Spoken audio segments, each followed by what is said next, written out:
C'est par une procession de louanges au rythme d'une fanfare que les festivités de ce 22e anniversaire de l'église évangélique Foyer Mission ont commencé à Anyama. Du carrefour ancienne gendarmerie jusqu'au temple jubilé, les fidèles ont témoigné par cette louange leur gratitude à Dieu pour sa fidélité dans la marche de leur ministère durant ces 22 ans. Une fois installé dans ce temple annexe, le groupe musical a assuré la continuité, rehaussant davantage le caractère festif de cet anniversaire. Aujourd'hui, 22 ans, c'est pas petit. Le Seigneur nous a soutenus, il était avec nous.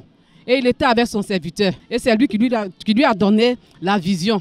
Cette vision de Dieu au leader de l'église évangélique Foyer Mission consiste à autonomiser l'église dans tous les domaines de la société. Aujourd'hui, l'église évangélique Foyer Mission a ses propres terrains. Aujourd'hui, nous faisons que sur nos propres terrains et cela, c'est grâce au Seigneur Jésus. Dans cette perspective d'autonomisation, le révérend docteur Ngesanda Christophe, fondateur de cette église, a dédié le 22e anniversaire à la réalisation de l'un de ses plus grands projets, qui est l'ouverture de la première école confessionnelle primaire de son ministère. Ce qui est comme objectif, c'est qu'une école soit créée en cette année pour que l'année scolaire prochaine, 2023-2024, nous puissions offrir à la population de ce quartier une école primaire maternelle. Dieu nous a demandé d'être une source de bénédiction.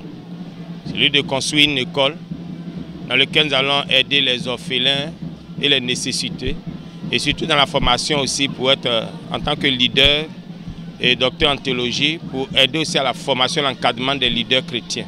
L'ouverture de cette école s'inscrit dans le contexte du rôle du christianisme dans la société. Nous voulons faire avancer le pays et l'éducation est une très grande âme pour faire avancer, pour évangéliser.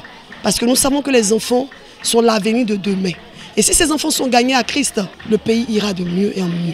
La grande mobilisation des fidèles à cette première journée des 22 ans témoigne leur engagement et dévouement pour l'œuvre de Dieu, toute chose qui traduit la joie du fondateur pour qui les objectifs ont été atteints. Nous avons vu le peuple qui a grandi parce qu'ils ne se sont pas fait prier. Au fur et à mesure qu'on évolue, on voit si on peut compter sur eux.